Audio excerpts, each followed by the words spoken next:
Hello everyone, this is Avinash and I'm presenting my team's recent study on the dynamics of cryptosporidiosis in a mouse model from a multi-omics systems biology approach. Gut infections affect more than 10% of the global population, causing about 1.4 million deaths annually. Cryptosporidium has been of particular interest in Australia. After Campylobacter and Salmonella infections, it's the third most infectious gastro disease in Australia.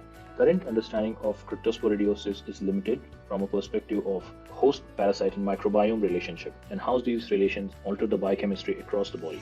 Therefore, we focus to cover the gaps in biochemical understanding of cryptosporidium infection dynamics through integrating the microbiome behavior to proteomics and metabolomics output during cryptosporidiosis. 3-week-old mice were fed with cryptosporidium oocysts and monitored over 10 days.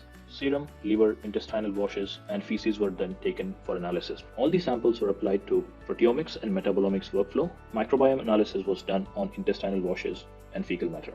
During the infection, in small intestine, beneficial bacteria showed depletion, while stress response bacteria populations increased. Among short-chain fatty acids, formate increased in small intestine, and acetate, propionate, and butanoate accumulated in cecum and colon during the infection. The accumulation of D-amino acids in small intestine reflected an increased abundance of lactobacillus and similar bacteria. Increased expression of yeast proteins, especially the stress response protein, was also seen in the small intestine. The lactobacillus population in the small intestine correlated with the increased expression of glycolysis and fatty acid metabolism proteins. Large intestine showed the expression of different prokaryotic proteins, especially from the anaerobic bacteria. The expressed proteins mainly were related to glycolysis, leading to fatty acid synthesis and oxidative stress protection.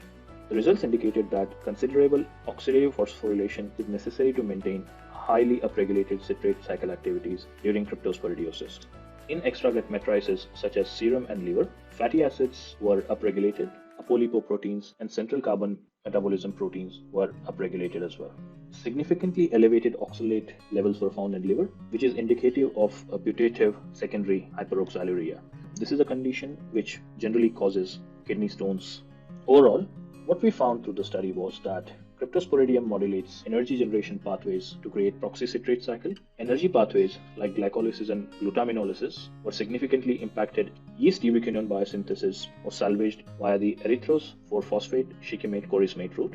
The microbiome-parasite relationship is more influential than the previously thought host-parasite relationship in mediating major biochemical changes. We're looking to further develop the outputs of this study and multi-omics integration towards the other gut infections and non-gut systems such as Alzheimer's disease and COVID-19 infection models.